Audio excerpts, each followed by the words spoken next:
So when we talk about deliberate creation, when we talk about the science of deliberate creation, when we talk about the powerful law of attraction, when we talk about the art of allowing, what we're talking about is you consciously recognizing that you are all day, every day, in every waking moment.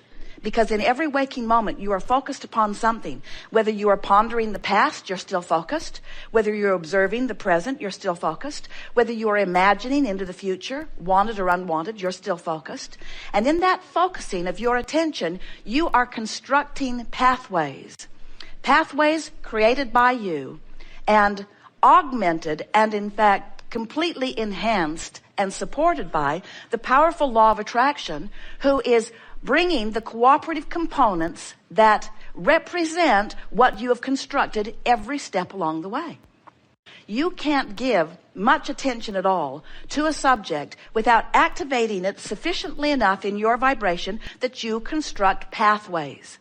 Now, sometimes the pathways that you're constructing aren't significant enough that it requires any of your attention. So you construct a pathway and more of it comes and you think it's interesting or a coincidence or maybe even lucky. You don't realize that it's the law of attraction's natural, efficient response to the vibrational frequency that you are practicing. So what happens with most of our physical human friends is that rather than practicing deliberately in an attitude of everything I think about or talk about, I am constructing pathways that will end up in manifestation, instead of looking at it that way, most people just think and speak all over the place, talk about the wheel that is squeaking the loudest, or poke around at the problem that is troubling them the most. So many of you have magnificent lives with several factors that are just really wonderful and worthy of conversation. But the things that are working well often aren't the things that get your attention. Those things are working well. Why give them any attention? Let me talk about what isn't working. I would like to come to this gathering, sit in this hot seat, and talk about my issue. And we say, and construct a pathway for more deprivation of what you want, while you're constructing with a justifying. In other words, we get it. When you're not where you want to be, you want to know why, or you want to explain why. And so a tremendous amount of your thought, of your construction process, is about explaining why you're standing where you're standing, which just makes sure that you keep standing there longer. Have you noticed? Different places, different faces, but the same old things keep showing up in your experience, not because you constructed a really hefty, hardy thought way or pathway and it's still proving itself to you, but because you keep constructing it. If you would stop today talking about those things that you've been worried about for years or weeks or days, or that thing that started bothering you yesterday, if you would today make a decision that you're not going to talk about it, that you're going to talk about something that is constructing a pathway towards something that you want instead, you know what would happen with that pathway that you've constructed?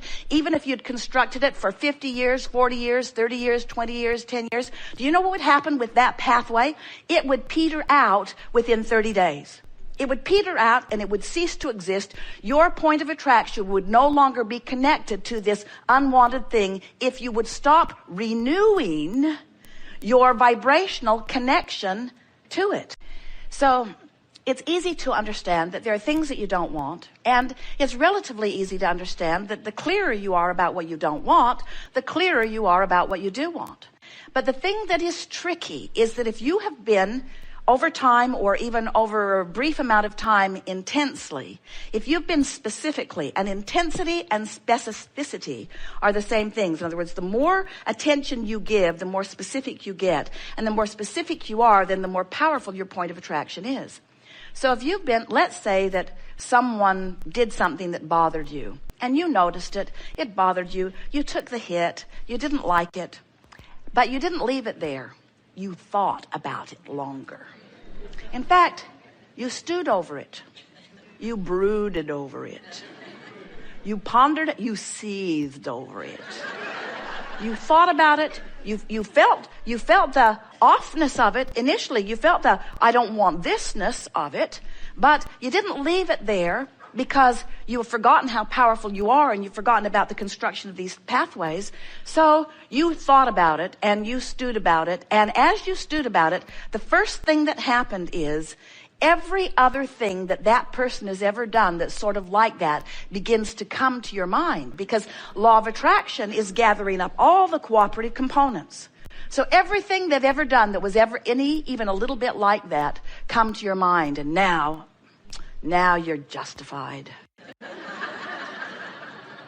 You explain to yourself and some innocent bystander that walks into your experience, I'm not making this stuff up. You say, I'm not making this up. And then the next thing that happens is law of attraction reaches further than just in your thought ways. It reaches out into the environment that surrounds you and brings to you the cooperative components of other people who have that same issue active in their vibration. And now you've got a real festival going.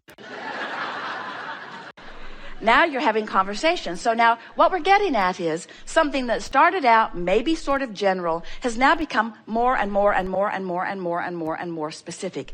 And it's gathering power, not because it in and of itself is a powerful thing, but by your attention to it. When we say something gathers power, what we're really talking about is the construction of thought waves power, because there are a lot of things that are powerful out there that if they're not active in your vibration, they're not going to show themselves to you at all. And so it doesn't matter how powerful they are. There's no law of assertion in this universe. Nothing can come after you. You got to be a cooperative component to each and everything that comes into your experience every single time. And if it's not active in your vibration, doesn't matter how big and bad and awful it seems to others who are engaged in it, it will not touch you in any way. It's law. Law of attraction will not bring it to you.